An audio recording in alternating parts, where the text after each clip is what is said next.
हमारे स्वास्थ्य संबंधी और जितने भी हमारे जीवन में समस्याएं होती हैं, कहीं न कहीं उसके पीछे हमारे पूर्वजों का हाथ होता है, उनका योगदान होता है। जब तक वे मुक्त नहीं होते हैं, तब तक हम अपनी समस्या से मुक्त नहीं हो पाते हैं। और पूरे विश्व में यही ऐसा धाम है जहाँ पे शिव शक्ति विराजमान है, जिनके प्रताप से पूर्वजों की मुक्ति संभव है और यहाँ पे प्रत्यक्ष रूप से पूर्वजों की मुक्ति होती है। यह दरबार प्रमाणों वाला है। यहाँ पे जो कहा जाता है वो अनुभव करा के दिखलाया भी जाता है। जब हमारे पूर्वज मुक्त हो जाते हैं तो गुरुदेव के द्वारा हमें अवसर दिया जाता है आंख बंद करके पूर्वजों के दृश्य देखने को।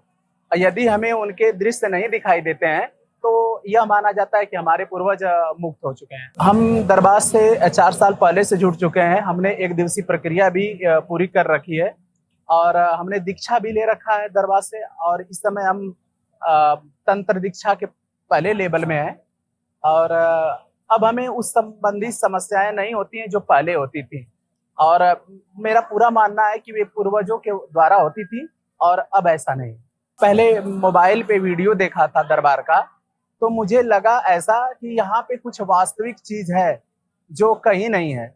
और हमने आकर देखा भी तो देखे कि लोग आकर जुड़ के स्वस्थ हो रहे हैं, तो मुझे भी लगा कि हमें भी जुड़ना चाहिए और स्वस्थ होना चाहिए। और जैसा हमने सोचा था वैसा किया और वैसा हमको लाभ भी मिला।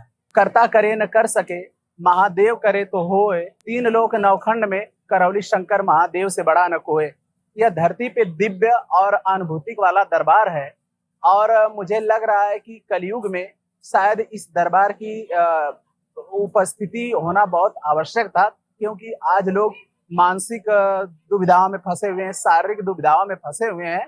और महादेव के आशीर्वाद से, माता शक्ति परम पूजनीय गुरुदेव जी के आशीर्वाद से यह दरबार मिला है। बहुत सौभाग्य की बात है और हम अपने आप को बहुत भाग्यशाली महसूस करते हैं कि हमें दरबार से जुड़ने का अवसर मिला। हमारा दरबार वैज्ञानिक तथ्यों पे चलता है।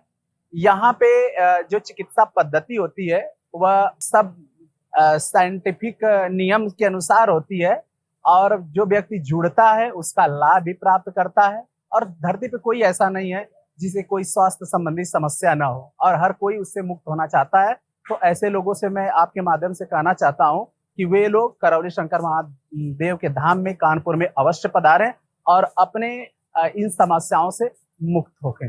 हमारे कुछ कष्ट ऐसे होते हैं जो हमारे कर्म भोग पे आधारित होते हैं, पिछले जन्म पे होते हैं, तो दरबार उन्हें आगे करता है और नष्ट करता रहता है। तो कष्ट आते हैं और चले जाते हैं।